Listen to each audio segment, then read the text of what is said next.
Future Market has thousands of board games at discounted prices. Click the direct link below to see all of those discounted games. Hello my friends! Wow, the end of 2024 is here, so today I'm going to be going over my top 5 card games of the year. Let's get started.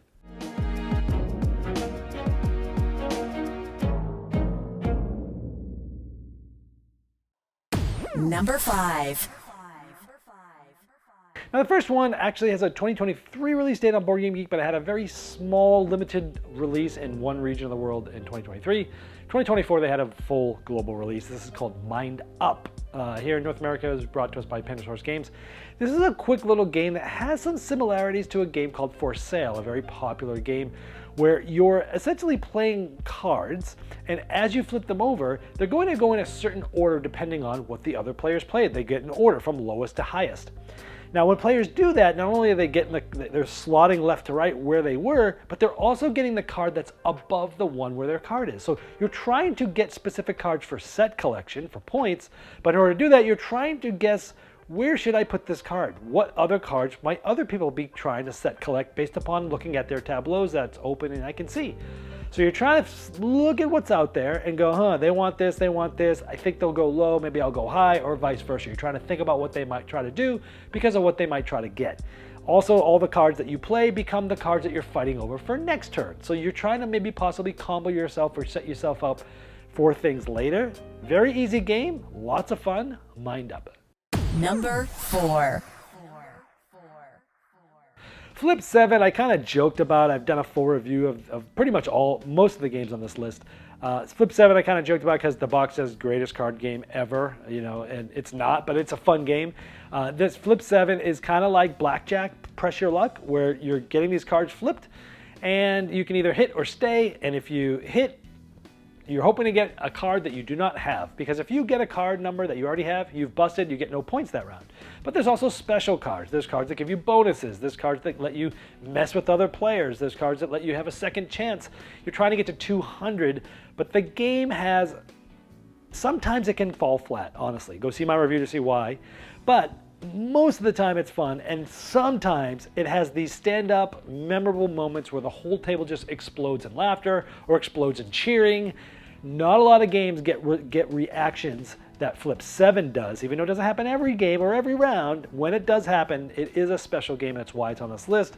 But you can go see. It's an easy, quick, party-ish style game for many. You can play it with small player counts or large player counts. Go check out my full review of Flip 7. Number 3. Rebel Princess is essentially a sort of a trick-taking game. It's basically similar to an old-style game called Hearts. One of those games that you used to play on the Windows PC, Windows 3.1 back in the day. One of the first networking games ever on computers. Where essentially it's Hearts. Basically it's a trick-taking game where there's certain suits you're trying to avoid because they give you points, and there's a certain card you're really trying to avoid because it gets you a lot of negative points. You don't want points in this game. And what makes this different is it takes the basis of Hearts, but it adds a couple different things. It adds a special ability cards that will change every game that you have that you can use all the time. Maybe once per round, maybe have a different ability. It gives you a different ability. But also, each round that you play will have something that changes how the round is played or scored or what have you.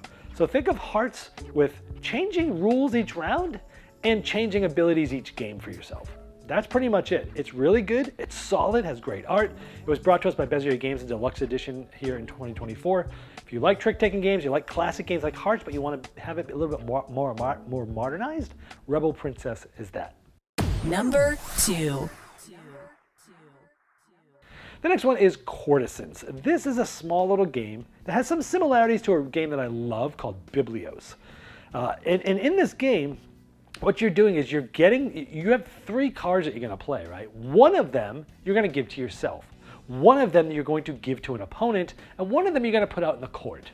Now, what you're trying to do is you're trying to score certain things depending on how many cards of each type or suit are in the court.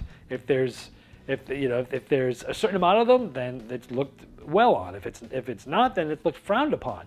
And so depending on what you're trying to do set collection wise, you're trying to have more or less cards in the court for that suit. But it's very interesting because there's different cards that affect other cards. There's a few cards that have some special abilities, some tricks you can play. Some of them get played face down, so you're not sure what's there. It's a very engaging game, tons of player interaction, set collection, but you are messing with other players. Really interesting, quick game, lots of interaction, lots of fun. Go check out my full review of Courtesans. Number 1. Next one is Rainbow. This is a fantastic sort of ladder climbing card game. Beautiful, vibrant rainbow colors in this game. This game is like ladder climbing and for sale meets. Because in this game, you'll be playing a single card, or you'll be playing a run or a set of cards, like 3 5s, for example. Other players, they don't have to just always beat you. They can just throw out a single card or maybe another 3 set, 3 2s, for example, and maybe not even win. But what you're trying to do is the winner's going to have first choice of the scoring cards that are out there each round. And the big twist in this game is that all the cards that are played in a round, they tell you who's going to score.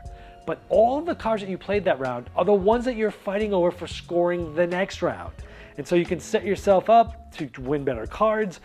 The nuances in this game are hard to tell you in 1 minute, but I've done a full review of this game. This game is special. It's a small box, tiny little card game that, again, it has that ladder climbing abilities, but very much feels like for sale, where you're trying to slot yourself in to a certain spot because maybe there's only one great card and the rest of the scoring aren't that great. Well, maybe you want to slough that round, not play very good.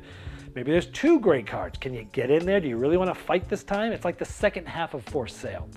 Very unique game, quick and easy to teach, tons of depth, lots of fun, and really everyone I played this with has really loved it. And if you like ladder climbing games and you want that little twist that's going to be easy to teach to non-gamers but still has enough going on that gamers love it too, that's Rainbow.